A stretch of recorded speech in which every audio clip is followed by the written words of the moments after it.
और खबरों की शुरुआत करेंगे गुलाम नबी आजाद से। कांग्रेस के वरिष्ठ नेता गुलाम नबी आजाद ने कांग्रेस को अलविदा कह दिया।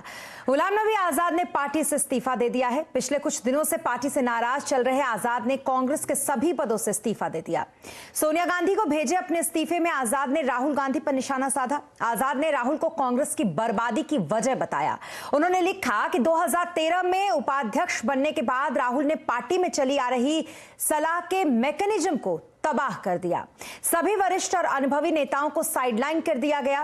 गैर अनुभवी चापलूसों का नया ग्रुप बन गया जो पार्टी चलाने लगा। आजाद ने अपने लेटर में लिखा है कि यूपीए सरकार की अखंडता को तबाह करने वाला रिमोट कंट्रोल सिस्टम अब कांग्रेस पर लागू हो रहा है। अब बस नाम के लिए आप इस पद पर बैठी हैं। सभी जरूरी फैसले राहुल गांधी ले रहे हैं। उससे भी बदतर है ये कि उनकी सुरक्षा कर्मी और पीए ये फैसले ले रहे हैं। वहीं कांग्रेस का कहना है कि आजाद ने गलत समय पर पार्टी छोड़ी है।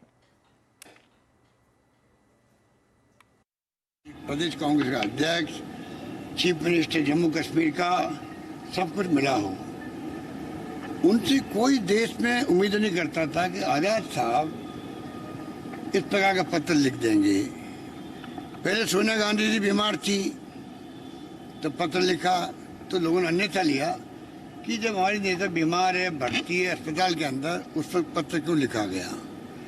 अब वो जब चेकअप में गई अमेरिका तो उस वक्त पत्र लिख के आप क्या संदेश देना चाहते हो अमेरिका के उनको। वहीं बीजेपी ने भी आजाद के इस्तीफे को लेकर कांग्रेस पर निशाना साधा। असम से मुख्यमंत्री हेमंत बिस्वा शर्मा ने कहा कि कांग्रेस में सिर्फ गांधी रह जाएंगे। If you read the Ghulam Nabi Azad letter and the letter I wrote in 2015, you will get lot of similarity. Everybody knows that Rahul Gandhi is an immature, whimsical and unpredictable leader. Congress President or Srimati Sonia Gandhi is not taking care of the party. She basically all these years she is only trying to promote her son. People who were loyal to the party or who are loyal to the party, they are deserting one by one. तो वहीं इस पूरे मामले पर ज्यादा बात करने के लिए हमारे साथ जुड़ रही हमारी सहयोगी पल्लवी घोष। पल्लवी जी, 2024 चुनाव से पहले कांग्रेस को यह बड़ा झटका लगा है। विपक्ष भी इसे आगे भुनाएगा। जी बिल्कुल, ये बहुत ही बड़ा झटका है कांग्रेस पार्टी के लिए, क्योंकि पहले भी कांग्रेस के बहुत सारे नेता छोड़ के गए हैं, चाहे हम जितिन प्रसाद, जयवीर शेरगिल जिन्होंने हाल ही में पार्टी छोड़ी। लेकिन बहुत लोगों का मानना ये है कि ये अभी भी जूनियर नेता थे, इनको उतना तजुर्बा नहीं है। उस कॉन्टेक्स्ट में गुलाम नबी आजाद फिट नहीं होते हैं, क्योंकि वो काफ़ी वरिष्ठ नेता हैं। कांग्रेस पार्टी में इंदिरा गांधी के समय से राहुल गांधी के समय तक जुड़े हुए हैं। लेकिन सबसे ज़्यादा नुकसान मुझे लगता है इस बात से है कि उन्होंने अपने चिट्ठी में जो लिखा राहुल गांधी के लिए, क्योंकि कांग्रेस में प्रेसिडेंशियल इलेक्शंस होने हैं, वो इलेक्शंस पोस्टपोन भी हो गए हैं और राहुल गांधी पर बार बार दबाव डाला जाता है कि वो अध्यक्ष बन जाए। हालांकि वो अभी भी कह रहे कि वो अध्यक्ष नहीं बनना चाहते। ऐसे में गुलाम नबी आज़ाद का ये कहना कि वहाँ पे एक कोठरी है, गुटबाजी है और ये पीए और सिक्योरिटी गार्ड्स पार्टी को चलाते हैं, कोई राहुल गांधी इमेच्योर है, वो अभी भी परिपक्व नहीं है, राहुल गांधी की छवि के लिए भी ठीक नहीं होगा। क्योंकि भले ही कांग्रेस पार्टी जितना भी उनकी बचाव करे, बात तो ये है कि बीजेपी इस मामले को पूरी तरह से भुनाने की कोशिश करेगी। जी बिल्कुल, क्योंकि पल्लवी हम अगर देखें तो राहुल को निशाना इसमें बनाया गया और गुलाम नबी आजाद ने यह आरोप भी लगाया है उनके पीए और सिक्योरिटी गार्ड्स ही फैसले लेते हैं। गुलाम नबी आजाद के आरोपों पर पार्टी के सूत्र क्या कुछ कह रहे हैं, क्या बता रहे हैं? देखिए, बात अब सिर्फ सूत्र की नहीं रही है, औपचारिक रूप से भी कांग्रेस पार्टी ने भी अब बचाव में आ गए हैं। बार बार कांग्रेस पार्टी का ये कहना है कि गुलाम नबी आज़ाद वही भाषा बोल रहे हैं जो बीजेपी चाहती है कि वो बोले। इनफैक्ट एक ऐसा ट्वीट भी आया है जयराम रमेश का, जहां पे उन्होंने इस बात का जिक्र किया कि कैसे उनके आखिरी दिन जब राज्यसभा में एक भाषण हो रहा था उसमें प्रधानमंत्री काफ़ी भावुक भी हुए थे, वो रोए भी थे। तो मतलब जयराम रमेश का इशारा ये है कि ये जो गुलाम नबी आज़ाद अभी कर रहे हैं टाइमिंग देख के, क्योंकि भारत जोड़ो यात्रा शुरू होने वाला है। कांग्रेस एक और पहल कर रही है कि एक बार फिर से सड़कों पे जाए और लोगों के साथ जुड़े। ऐसे में गुलाम नबी आज़ाद का ऐसा चिट्ठी लिखना, पार्टी से इस्तीफा देना सीधे सीधे बीजेपी के इशारों पे है। तो मुझे लगता है कांग्रेस पार्टी थोड़ी बहुत तो हताश होगी, लेकिन दिखाने की कोशिश बिल्कुल नहीं करेगी। और आपने नोटिस ये भी किया होगा, जितने भी वरिष्ठ नेता है कांग्रेस के, चाहे जैसे वो अशोक गहलोत हैं, वो जो खुद भी बहुत तजुर्बेकार है, उन्होंने भी बचाव की गांधी परिवार का और गुलाम नबी आज़ाद की अच्छी खासी निंदा भी की। जी, बहुत शुक्रिया तमाम डिटेल्स और जानकारी के लिए पल्लवी जी आपका। और गुलाम नबी आजाद के बाद क्या और भी नाराज नेता होंगे कांग्रेस से आजाद? आज आवाज अड्डा में इसी पर करेंगे बड़ी चर्चा शाम 7:57 पर।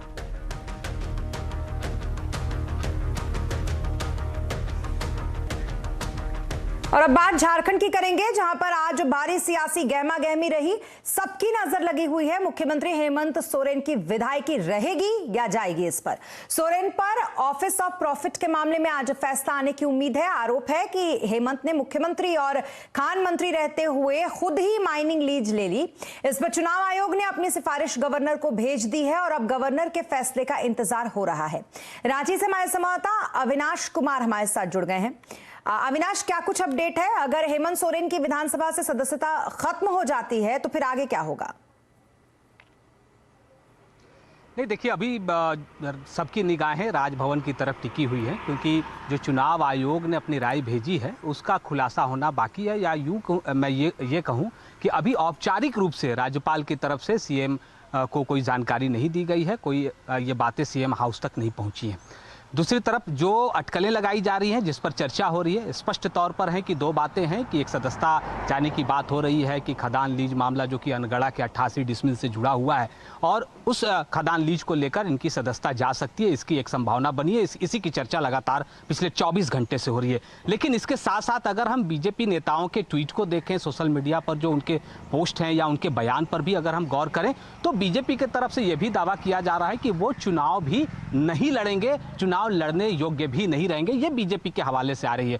अब अगर इन सारी चीजों को एक साथ कर लेते हैं तो पिछले 24 घंटे में अगर आप देखें, लगातार सीएम आवास और राजभवन, ये दो केंद्र बिंदु रांची जो राजधानी है वहां बना हुआ है। सीएम आवास में आज सुबह 11 बजे बैठक हुई है। गठबंधन दल जो कि सत्ताधारी दल के जितने भी विधायक थे उनकी एक बैठक थी और 42 विधायक, जो हमारे पास जो आंकड़े हैं उसके मुताबिक 41 बहुमत का आंकड़ा बनता है, 42 विधायक इसमें शामिल हुए। कुछ 5-6 विधायक जो नहीं आए हैं, जो इन्हीं के खेमे के हैं, उसके कई कारण भी हैं और पार्टी को इसकी सूचना दी गई है।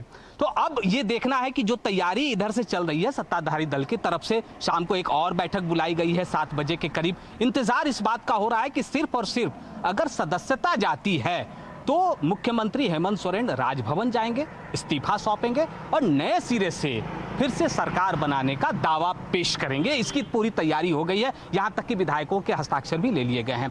दूसरे जो विकल्प बचते हैं, अगर उनकी सदस्यता जाने के साथ साथ अगर उन्हें चुनाव लड़ने से भी रोका जाता है, तब गठबंधन दल के अंदर से किसी एक नाम पर सहमति बनेगी। और इसमें जो एक जानकारी है, कांग्रेस ने जेएमएम को ये कह दिया है कि जेएमएम अपने हिस्से से जिस किसी भी नेता पर मुहर लगाएगी, कांग्रेस समर्थन के लिए तैयार है। मतलब अगर ऐसा कुछ होता है तो हेमंत सोरेन को यह निर्णय लेना है कि उनके परिवार से कोई सदस्य होगा, उनकी पार्टी से कोई सदस्य होगा, जो भी होगा ये तय है कि उसके बाद भी हेमंत सोरेन राजभवन जाएंगे, इस्तीफा सौंपेंगे और नए नेता के साथ फिर से एक बार नई सरकार के लिए दावा पेश किया जाएगा। समय नहीं कील करना है, इस बात का इन लोगों ने ध्यान रखा है और इसी की एक रणनीति बनाई गई है। जी, बहुत शुक्रिया अविनाश तमाम जानकारी के लिए और बहुत डिटेल से इस तमाम स्थिति को, खास करके रांची की स्थिति को समझाने के लिए बहुत शुक्रिया आपका। और दिल्ली की बात, अब दिल्ली में आबकारी नीति मामले में आज भी सियासी पारा चरम पर है। बीजेपी ने आम आदमी पार्टी के खिलाफ सदन से लेकर सड़क तक आज प्रदर्शन किया। एक तरफ तो दिल्ली विधानसभा के विशेष सत्र में बीजेपी विधायकों ने जबरदस्त हंगामा किया, तो वहीं दिल्ली की सड़कों पर बीजेपी ने सिसोदिया की गिरफ्तारी की मांग करते हुए विरोध प्रदर्शन किया। हंगामे के बीच डिप्टी स्पीकर राखी बिरला ने बीजेपी विधायक अजय माहवर को पूरे दिन के लिए सदन से बाहर कर दिया। अजय माहवर सदन की कार्रवाई की वीडियो बना रहे थे, तो वहीं सदन से बाहर आए विधायकों ने विधानसभा परिसर में गांधी प्रतिमा के पास धरना प्रदर्शन शुरू कर दिया। विधायकों ने उप मुख्यमंत्री मनीष सिसोदिया की गिरफ्तारी किए जाने और मंत्रिमंडल से हटाए जाने की मांग करते हुए नारे लगाए। वहीं दूसरी तरफ सड़कों पर भी बीजेपी के कार्यकर्ताओं का दिल्ली सरकार के खिलाफ जबरदस्त विरोध प्रदर्शन देखने को मिला, जहां बैनर, पोस्टर, शराब के बोतलों के कटआउट्स हाथों में लेकर बीजेपी कार्यकर्ताओं ने मनीष सिसोदिया और अरविंद केजरीवाल के खिलाफ नारेबाजी की।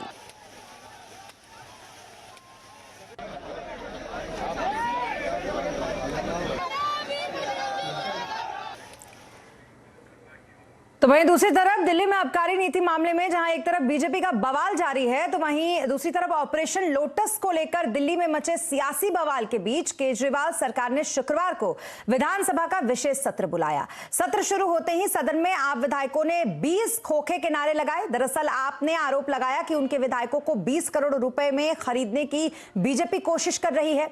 तो वहीं दिल्ली विधानसभा में उप मुख्यमंत्री मनीष सिसोदिया ने बीजेपी सरकार और पीएम मोदी पर निशाना साधते हुए कहा कि देश में जब भी कोई अच्छा काम करे तो पीएम को असुरक्षा उससे होने लगती है।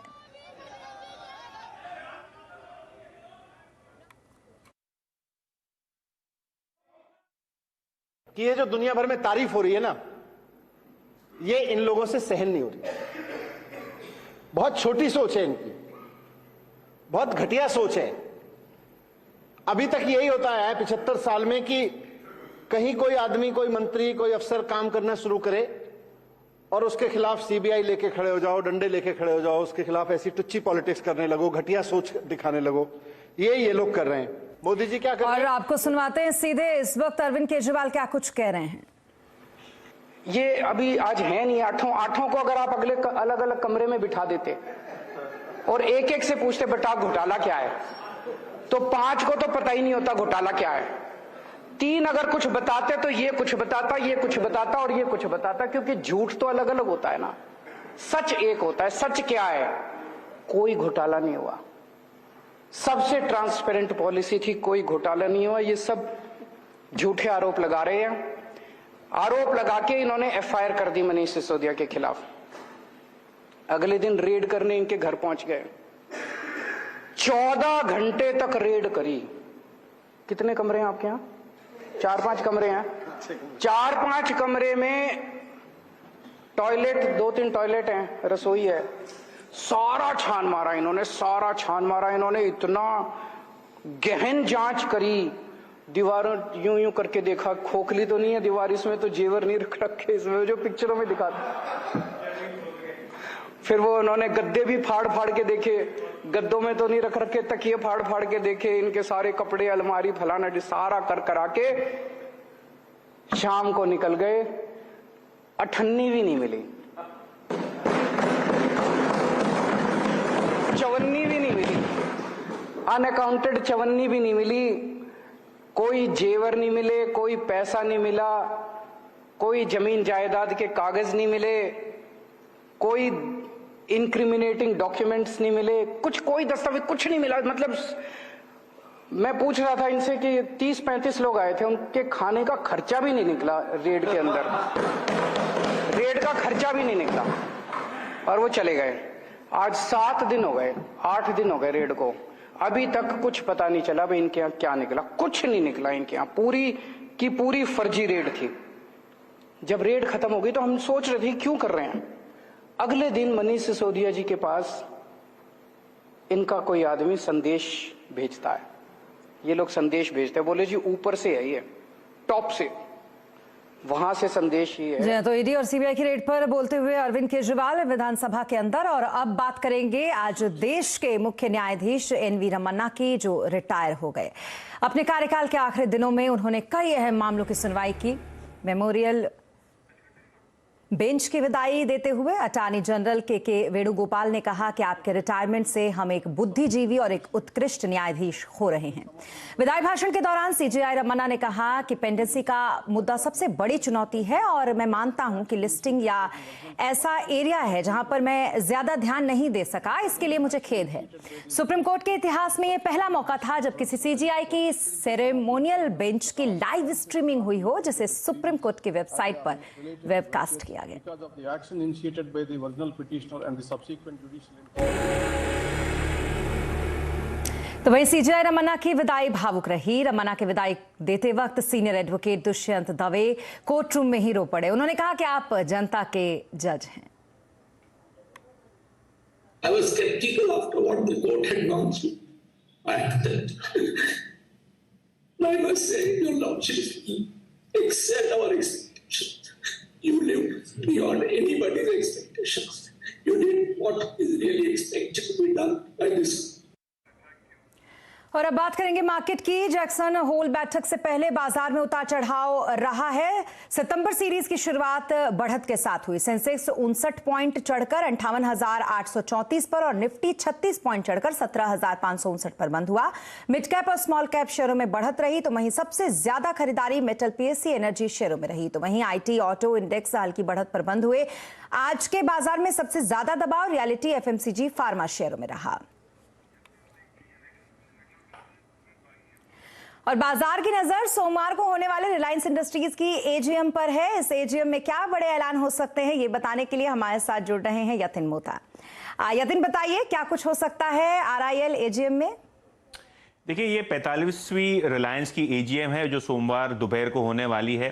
काफ़ी सारे अनाउंसमेंट्स आप एक्सपेक्ट कर सकते हैं। और पिछले 2-3 साल की अगर हम बात करें तो रिटेल और जियो यानी कि टेलीकॉम कारोबार में हमने मल्टीफोल्ड ग्रोथ देखा है। कहीं ना कहीं फोकस फिर से यहाँ इन बिजनेसेस पे होता हुआ दिखाई देगा। जहाँ तक कि रिलायंस जियो का सवाल है, हमने देखा है कि लगभग 88,000 करोड़ की बोली 5G ऑक्शंस में रिलायंस इंडस्ट्रीज ने लगाई, जो कि नियरेस्ट कॉम्पिटिटर भारती एयरटेल से लगभग दुगनी है। तो कहीं ना कहीं 5G रोल आउट से लेके 5G की जो सेवाएं हैं उस किस हिसाब से कंज्यूमर्स को उपलब्ध होंगी, उसका रोड मैप शायद आपको चेयरमैन श्री मुकेश अंबानी दे सकते हैं। जहां तक कि पिछली एजीएम का सवाल है, मुकेश अंबानी साहब ने ये भी कहा था कि भारत को 2G मुक्त बनाना है और 5G युक्त बनाना है। और कहीं ना कहीं रिलायंस इंडस्ट्रीज की इकाई जियो सबसे पहले देश में 5G सेवाएं लॉन्च करेगी। तो कहीं ना कहीं वो लॉन्च टाइमलाइंस का इंपॉर्टेंस रहेगा इस टाइम। ऑब्वियसली थोड़े दिनों पहले आकाश अंबानी को रिलायंस जियो इन्फोकॉम का चेयरमैन बनाया गया था, तो सक्सेशन प्लानिंग या उस पर कोई डिटेल्स है वो भी शायद बाजार वॉच आउट करेगी, ऐसा ब्रोकरेजेस का मानना है। रिटेल की बात करें तो कहीं ना कहीं जियो मार्ट की जो ऑफरिंग्स हैं, चाहे वो ऑफलाइन स्टोर्स हो या ऑनलाइन ई कॉमर्स वेबसाइट हो, वहाँ किस हिसाब से कारोबार को बढ़ाया जाएगा, उस पर रोड मैप जो है वो जानना जरूरी होगा इस एजीएम में। इसके अलावा न्यू एनर्जी इनिशिएटिव्स की बात करें तो ग्रीन हाइड्रोजन से लेकर सोलार विंड को टैप करने की कंपनी की योजना है। 2025 तक जीरो कार्बन कंपनी का लक्ष्य है। तो कहीं ना कहीं जो न्यू एनर्जी में लगभग 75,000 करोड़ का निवेश जो पिछली एजीएम में अनाउंस हुआ था, वहां क्या प्रोग्रेस हुआ और आगे जाके कितना निवेश इस इनिशिएटिव में होगा वो जानना जरूरी है। ऑब्वियसली जियो प्लेटफॉर्म्स और रिटेल कारोबार में अनलॉकिंग या डीमर्जर की अगर कोई प्रकार की टिप्पणी अगर मैनेजमेंट से मिल जाए तो वो भी एक पॉइंट जो है वो बाजार मान के चल रहा है, शायद इस एजीएम से आप एक्सपेक्ट कर सकते हैं। जी, बहुत शुक्रिया यतिन तमाम डिटेल्स के लिए आपका और तमाम जानकारी के लिए। और यहां रुकेंगे एक छोटे से ब्रेक के लिए, जल्द होंगे हाजिर।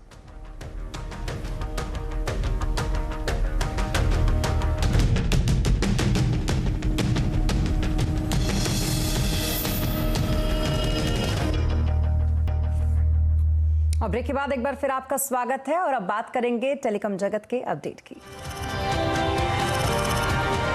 CNBC Awas and Salazar Techno Engineering present Telecom Update. 5G सेवाओं की रोल आउट में तेजी आने के कारण दूरसंचार विभाग ने राइट ऑफ वे यानी कि केबल बिछाने और टावर लगाने के नियमों में बदलाव किए हैं। अब कंपनियों को कम फीस पर आसानी से मंजूरी मिलेगी। देखिए रिपोर्ट। अक्टूबर से देश में 5G सेवाओं की शुरुआत होने वाली है। 5G तेजी से देश के कोने कोने तक पहुंचे, इसके लिए सरकार ने फाइबर बिछाने और टावर लगाने के नियमों में बदलाव किया है। कंपनियों को टावर लगाने और ऑप्टिकल फाइबर बिछाने या फिर स्ट्रीट फर्नीचर के लिए बहुत कम चार्ज देना पड़ेगा। कंपनियां मंजूरी लेने के लिए सीधे केंद्र सरकार के पोर्टल पर आवेदन कर सकेंगी। निजी संपत्ति पर टावर लगाने के लिए किसी भी सरकारी मंजूरी की जरूरत नहीं होगी। इसके अलावा एडमिनिस्ट्रेटिव फीस में भी बदलाव किए गए हैं। कंपनियों को शहरों में स्ट्रीट फर्नीचर लगाने के लिए 300 रुपए सालाना तो गाँव में 150 रुपए देने होंगे। पोल लगाने की और फाइबर केबल लगाने की फीस भी 1000 रुपए प्रति किलोमीटर होगी। पहले ऑन एन एवरेज 343 डेज लगते थे अप्रूवल्स के, किसी भी ROW, टेलीकॉम टावर, इन सब के अप्रूवल्स के। वो आज करीब करीब 22 दिन आ गया। 343 से it has come down to 22 days. 16 days is the average in the month of July. Imagine 343 days से 16 days. टेलीकॉम कंपनियों को मोबाइल टावर, फाइबर और स्ट्रीट फर्नीचर लगाने के लिए अगले 2 साल में 2 से 3 लाख करोड़ का निवेश करना पड़ेगा। कंपनियों ने सरकार के इस कदम का स्वागत किया है। अभी स्पेक्ट्रम ऑक्शन हो गया है, स्पेक्ट्रम दे दिया गया है। अभी ये एक चीज रह गई थी जिसमें कि this will ease out and faster implementation of the 5G. Thank you so much and we once again compliment department of telecommunication for bringing out very timely these guidelines so that the 5G is implemented well in time. सरकार के इस कदम से कंपनियों के लिए network लगाना बेहद आसान होगा। इससे सेवाओं का स्तर भी सुधरेगा। असीम मनचंदा, दिल्ली। और अब बात करेंगे सोनाली फोगाट की। सोनाली फोगाट हत्या के मामले में पुलिस ने बड़ा खुलासा किया है। पुलिस ने हत्या के सिलसिले में उनके 2 सहयोगियों से गोवा पुलिस ने रात भर पूछताछ की। इस दौरान खुलासा हुआ कि सोनाली फोगाट को ड्रग्स दिया गया था। गोवा पुलिस ने बताया कि ये बात सामने आई है कि सोनाली को जबरन ड्रग्स दिया गया था।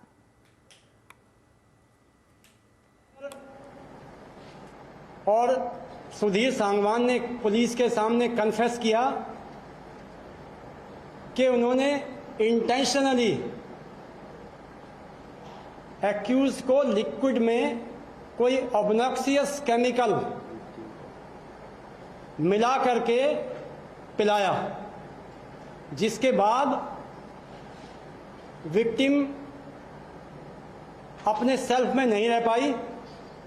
फिर उसको संभाला जाता है और दूसरे शॉट में भी देखा कि उसको लिक्विड में कुछ पिलाया जा रहा है।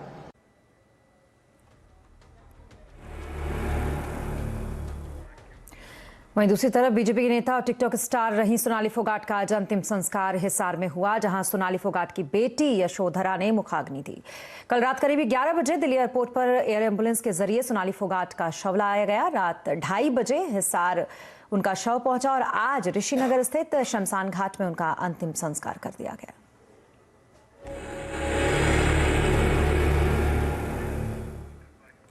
और डायबिटीज के पेशेंट हो या फिर हेल्थ कॉन्शियस लोग लो शुगर और शुगर फ्री प्रोडक्ट का इस्तेमाल करना बेहद पसंद करते हैं, लेकिन क्या इसमें भी धोखा है? इस पर आज का कंज्यूमर अड्डा शाम 5:57 पर।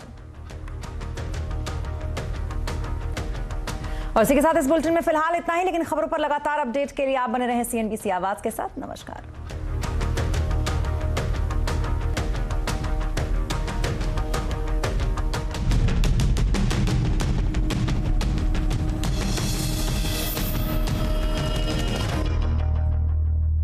Mongia Steel presents Majboot Stock